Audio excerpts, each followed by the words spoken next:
മഞ്ഞൾ വിരിഞ്ഞ പൂവിൻ്റെ പുതുപുത്തൻ വിശേഷങ്ങളിലേക്ക് എല്ലാവർക്കും സ്വാഗതം.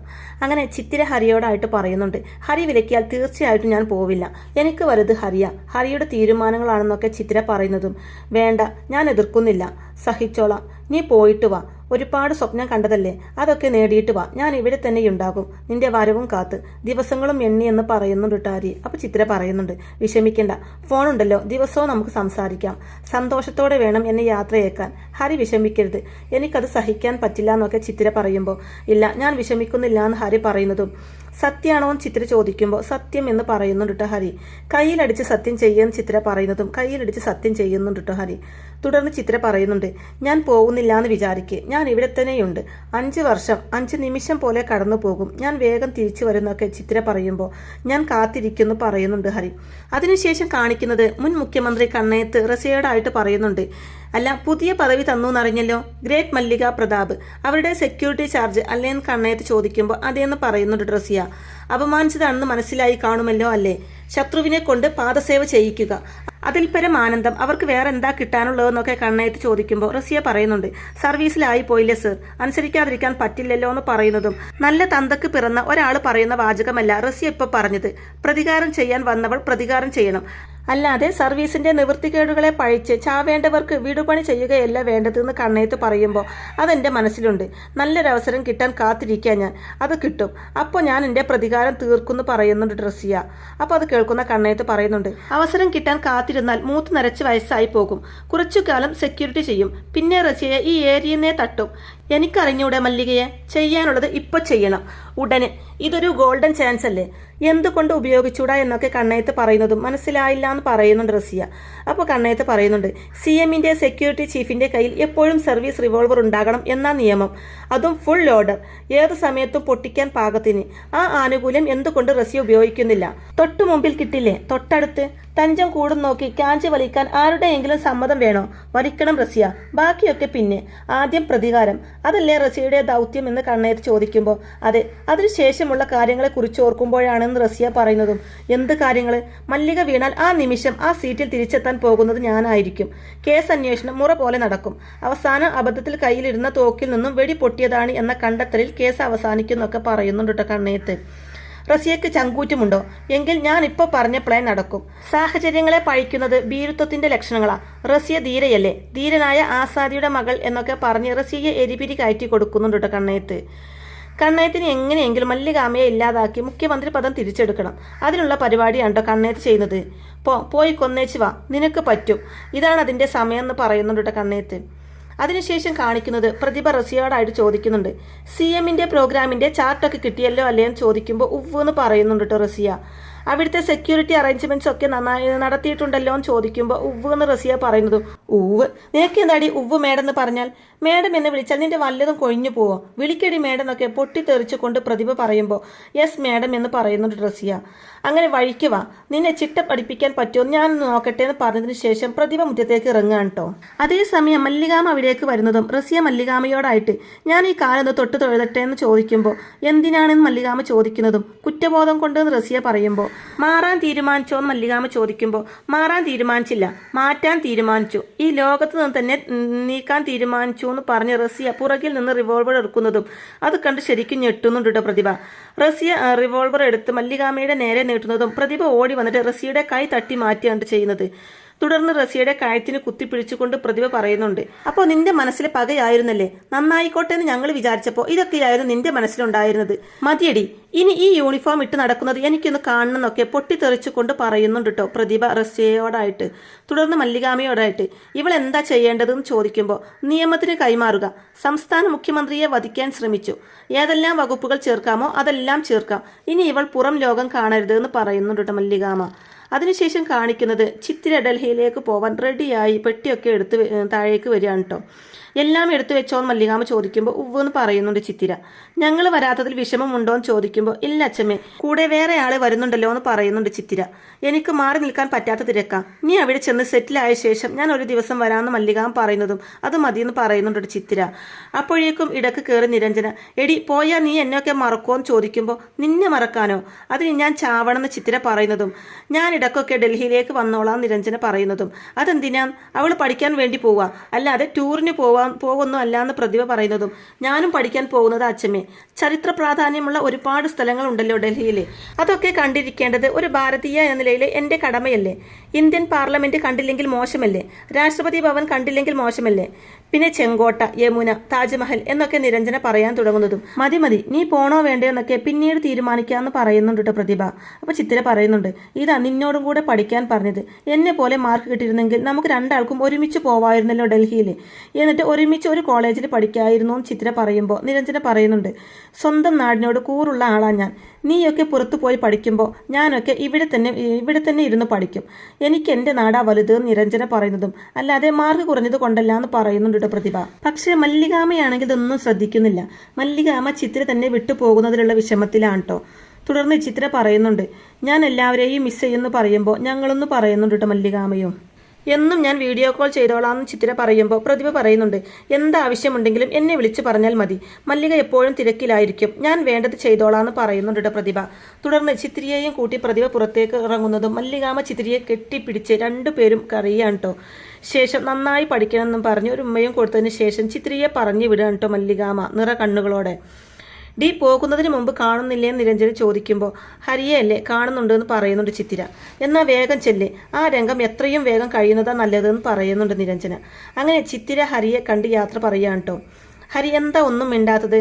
എന്നെ ഹരി സന്തോഷത്തോടു കൂടി വേണം യാത്രയേക്കാൻ. ഹരിയുടെ ചിരിച്ച മുഖം കണ്ടുകൊണ്ട് വേണം എനിക്ക് പോവാനൊക്കെ ചിത്തിര പറയുമ്പോൾ മനസ്സ് കടല് പോലെ ഇരമ്പിക്കൊണ്ടിരിക്കുക. എങ്ങനെ ചിരിക്കാൻ പറ്റുമെന്ന് ഹരി തിരിച്ചു ചോദിക്കുമ്പോൾ ഞാൻ എങ്ങും പോയിട്ടില്ല എന്ന് വിചാരിക്കുക, ഞാൻ ഇവിടെ തന്നെയുണ്ട്. പണ്ട് ഹോസ്റ്റലിൽ താമസിച്ചില്ലേ, അതുപോലെയാണെന്ന് കരുതും ചിത്തിര പറയുന്നതും ഹോസ്റ്റലിൽ താമസിച്ചപ്പോഴും ചിത്തുവിനെ എന്നും എനിക്ക് കാണാൻ പറ്റുമായിരുന്നു. ഇതങ്ങനെയല്ലല്ലോ എന്ന് പറയുന്നുണ്ട് കേട്ടോ ഹരി. ഞാൻ എന്നും വിളിക്കാലോ എന്ന് ചിത്തിര പറയുമ്പോൾ പുതിയ നഗരം, പുതിയ ഫ്രണ്ട്സ്, പഠിക്കാനും ഒരുപാട് ഉണ്ടാവുമല്ലോ, മറക്കും, സ്വാഭാവികം എന്ന് പറയുമ്പോൾ ഹരിയെ ഞാൻ മറക്കാനോ? അങ്ങനെയാണോ എന്നെ മനസ്സിലാക്കിയിരിക്കുന്നത്? എങ്ങനെ ഹരി എനിക്ക് നിന്നെ മറക്കാൻ പറ്റും? പിന്നെ ഞാനുണ്ടോന്നൊക്കെ ചിത്തിര വിഷമത്തോടെ ചോദിക്കുമ്പോൾ കേൾക്കാൻ നല്ല രസമുണ്ട് ചിത്തിരയുടെ വാക്കുകൾ. പക്ഷേ എന്ന് ഹരി പറയുന്നതും ഹരി പേടിക്കുന്നുണ്ടല്ലേ എന്ന് ചിത്തിര ചോദിക്കുമ്പോൾ ഞാനൊരു സാധാരണക്കാരനാ, വെറും ഒരു ഓട്ടോക്കാരൻ. നിന്റെ മനസ്സ് പലതും ചിന്തിക്കുന്ന ഹരി പറയുന്നതും അത്തരം ചിന്തകളൊന്നും വേണ്ട, ഹരി എനിക്കൊരു തണല. എത്ര ഉയരത്തിൽ പറന്നാലും അവസാനം തണൽ തേടി ഞാൻ ഹരിയുടെ മുമ്പിൽ തന്നെ വരും ചിത്തിര പറയുമ്പോൾ ആ വരവിന് വേണ്ടി ഞാൻ കാത്തിരിക്കുന്നു പറയുന്നുണ്ട് കേട്ടോ ഹരി. 5 കൊല്ലം മതി IAS എടുത്ത് തിരിച്ചു വരാൻ. അതൊരു ചെറിയ കാലയളവല്ലേ എന്ന് ചിത്തിര ചോദിക്കുമ്പോൾ അതൊക്കെ നമ്മുടെ ജീവിതം പോലെ ഇരിക്കും. ഒരുപാട് തിരക്കുള്ള ജീവിതം നയിക്കുന്ന ഒരാൾക്ക് 5 കൊല്ലം ഒരു ചെറിയ കാലയളവായിരിക്കും. ഒട്ടും തിരക്കില്ലാത്തൊരു ജീവിതം നയിക്കുന്ന എന്നെ പോലെയുള്ള ഒരാൾക്ക് അതൊരു നീണ്ട കാലയളവായിരിക്കും എന്ന് പറയുന്നുണ്ട് ഹരി.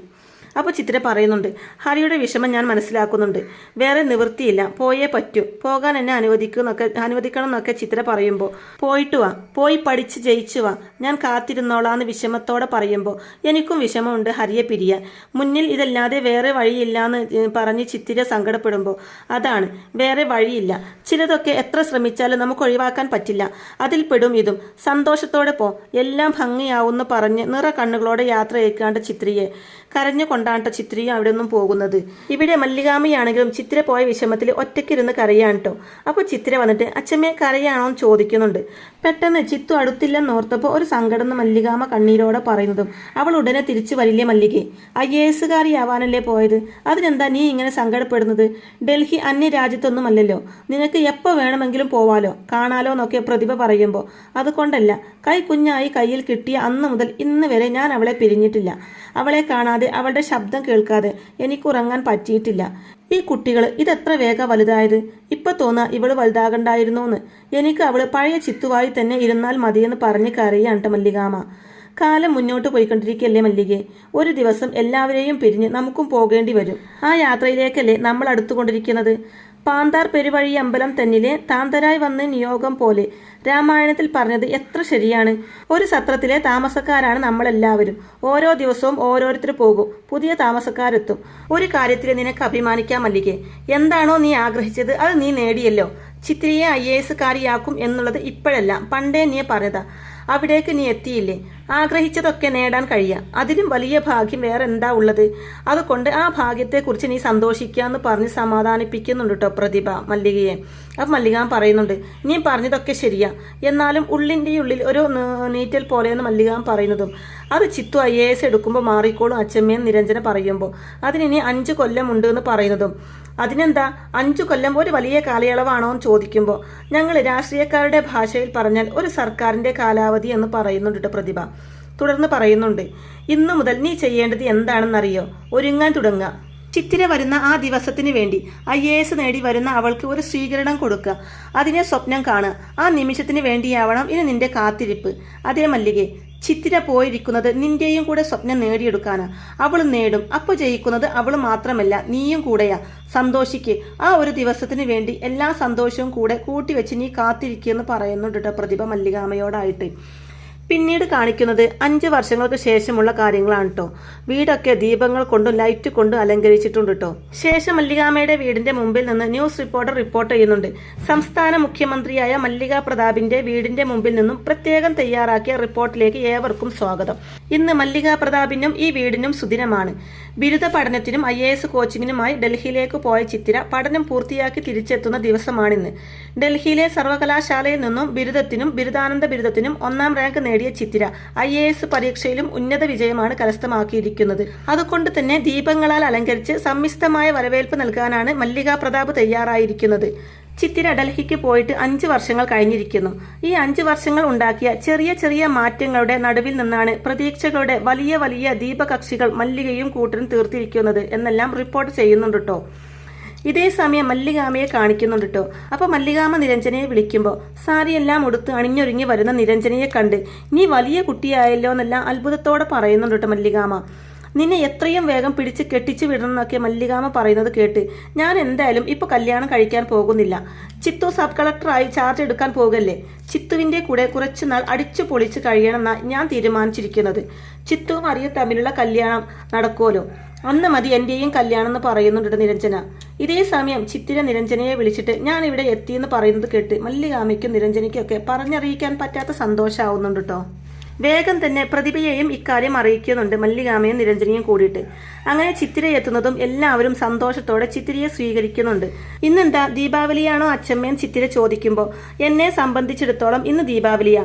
വനവാസത്തിന് പോയ സീതാദേവിയും രാമനും അയോധ്യയിലേക്ക് തിരിച്ചു വന്ന ദിവസമാണല്ലോ ദീപാവലി. തുടർന്ന് ചിത്തിരയെ ചേർത്ത് പിടിച്ച് പഠിക്കാൻ പോയ നീ തിരിച്ചു വരുന്ന ഈ ദിവസം എനിക്കും ദീപാവലിയാണെന്ന് പറയുന്നുണ്ട് മല്ലികാമ ചിത്തിരയോടായിട്ട്. തുടർന്ന് മല്ലികാമയുടെ കാലത്തൊട്ട് അനുഗ്രഹമൊക്കെ വാങ്ങിക്കുന്നുണ്ട് കേട്ടോ. ശേഷം സംസ്ഥാന മുഖ്യമന്ത്രിക്ക് ഭാവി സബ് കളക്ടറുടെ വക അഡ്വാൻസ് സല്യൂട്ട് എന്ന് പറഞ്ഞ് സല്യൂട്ട് ചെയ്യുന്നുണ്ട് കേട്ടോ ചിത്തിര. ആ മല്ലികാമ പറയുന്നുണ്ട്, ഇപ്പോൾ ഈ ലോകത്തിലെ ഏറ്റവും വലിയ സന്തോഷവതിയായ സ്ത്രീ ഞാനാ പ്രതിഭ. ഒരു മനുഷ്യായുസ്സിൽ സഹിക്കാവുന്നതിന്റെ പരമാവധി സഹിച്ചവളാ. അന്നെല്ലാം പ്രതീക്ഷകളെ കൈവിടാതെ ഞാൻ കാത്തിരിക്കായിരുന്നു ഈ ഒരു ദിവസത്തിന് വേണ്ടി. എന്റെ കൊച്ചുമകൾ IAS കാരിയായി മടങ്ങിയെത്തുന്ന ദിവസത്തിന് വേണ്ടി ഇന്ന് കണ്ണീരോടെ പറയുന്നുണ്ട് മല്ലികാമ. തുടർന്ന് പറയുന്നുണ്ട്, ഇവളുടെ അമ്മ അഞ്ജന എഴുതിയ ഒരു ആത്മകഥയുണ്ടായിരുന്നു, മഞ്ഞിൽ വിരിഞ്ഞ പൂവ്. ഇന്നും നമ്മുടെ നാട്ടിൽ ഏറ്റവും കൂടുതൽ വിറ്റുപോകുന്ന പുസ്തകങ്ങളുടെ പട്ടികയിലുണ്ട് ആ പുസ്തകവും. തുടർന്ന് ചിത്തിരയെ ഒന്ന് ചേർത്ത് നിർത്തി. എത്ര കൊല്ലമായി, എത്ര തലമുറകൾ വായിച്ചു. നീ ഇപ്പോൾ ഇവിടുന്ന് പോയിട്ട് 5 വർഷമായി. ഈ 5 വർഷം മുഴുവനും ഞാൻ സഹിച്ചത് വേദനയുടെ ആനന്ദമായിരുന്നു മോളെ എന്നൊക്കെ പറയുന്നുണ്ട് മല്ലികാമ. ഇനി അറിയില്ല എന്താണെന്ന്. സഹിച്ചവരോടും പ്രോത്സാഹിപ്പിച്ചവരോടും ഹൃദയം കൊണ്ട് നന്ദി പറയണം. നമ്മളെ സ്നേഹിച്ച നമ്മളറിയാത്ത ഒരുപാട് പേരുണ്ട്. നമ്മൾ ചിരിച്ചപ്പോൾ കൂടെ ചിരിക്കുകയും നമ്മൾ കരഞ്ഞപ്പോൾ കൂടെ കരയുകയും ചെയ്ത ഒരുപാട് പേർ. ഇവരുടെയൊക്കെ പ്രാർത്ഥനയുടെ കൂടെ ഫലമാണ് ഈ വിജയം. ഈ വിജയത്തിനൊപ്പം നിൽക്കാൻ മറ്റെന്തെങ്കിലും ഉണ്ട് എന്ന് എനിക്ക് തോന്നുന്നില്ല. ഇനി ഉണ്ടാകുമോ അതും അറിയില്ല. ഉണ്ടാകട്ടെ, ഉണ്ടാകണം. നമ്മുടെ കുടുംബം എഴുതിയ വിജയങ്ങളുടെ മുദ്രകൾ മായ്ച്ച് പുതിയ തലമുറ കടന്നു വരണം. അവർ മഹാവിജയങ്ങളുടെ പുതിയ മഴവിൽ തീർക്കണം. നമ്മുടെ കഥ അവസാനിക്കുന്നില്ല, അത് തുടരും. ഒരിക്കലും വാടിക്കൊഴിയാത്ത പൂവാണ് മഞ്ഞിൽ വിരിഞ്ഞ പൂവ്. നിന്റെ അമ്മ അങ്ങനെയൊരു പൂവായിരുന്നു, നീയും അതുപോലെയൊരു പൂവാവണം എന്ന് ചിത്തിരിയോട് പറഞ്ഞു കൊടുക്കുന്നുണ്ട് മല്ലികാമ. മഞ്ഞിൽ വിരിഞ്ഞ പൂക്കളുടെ ചരിത്രം മാലോകർ പുളകത്തോടെ ഓർക്കണം. ആ ഓർമ്മകൾക്ക് മുന്നിലാണ് നമ്മൾ ഈ വിളക്കുകൾ കൊളുത്തി വെച്ചിരിക്കുന്നത്. ഇതിന്റെ ദീപ്തി വെളിച്ചം ഇതൊരിക്കലും അവസാനിക്കുന്നില്ല, കെടില്ല. അത്രയും പറഞ്ഞതിന് ശേഷം മല്ലികാമയും കുടുംബവും സന്തോഷത്തോടെ വീടിനുള്ളിലേക്ക് കയറി പോവാൻ കേട്ടോ. അപ്പോൾ റിപ്പോർട്ടറും പറയുന്നുണ്ട്, ശരിയാണ്, മഞ്ഞിൽ വിരിഞ്ഞ പൂവ് ഒരുക്കിയ ഓർമ്മകളുടെ പ്രഭ ഒരിക്കലും അവസാനിക്കുന്നില്ല, അത് തുടരുക തന്നെ ചെയ്യും. നന്മകൾ ഉള്ളിടത്തോളം കാലം, മനുഷ്യരാശി ഉള്ളിടത്തോളം കാലം എന്ന് പറയുന്നുണ്ട് കേട്ടോ റിപ്പോർട്ടറും. അങ്ങനെ മഞ്ഞിൽ വിരിഞ്ഞ പൂവിന്റെ കഥ ഇവിടെ അവസാനിച്ചു. അപ്പോൾ ഈ റിവ്യൂ ഇഷ്ടമായിട്ടുണ്ടെങ്കിൽ വീഡിയോ ലൈക്ക് ചെയ്യാനും ചാനൽ കൂടി ഒന്ന് സബ്സ്ക്രൈബ് ചെയ്ത് സപ്പോർട്ട് ചെയ്യാനും മറക്കല്ലേ ഫ്രണ്ട്സ്. അപ്പോൾ മറ്റൊരു സ്റ്റോറിയുമായി വീണ്ടും വരുന്നത് വരേക്കും ടാറ്റ, ബൈ ബൈ.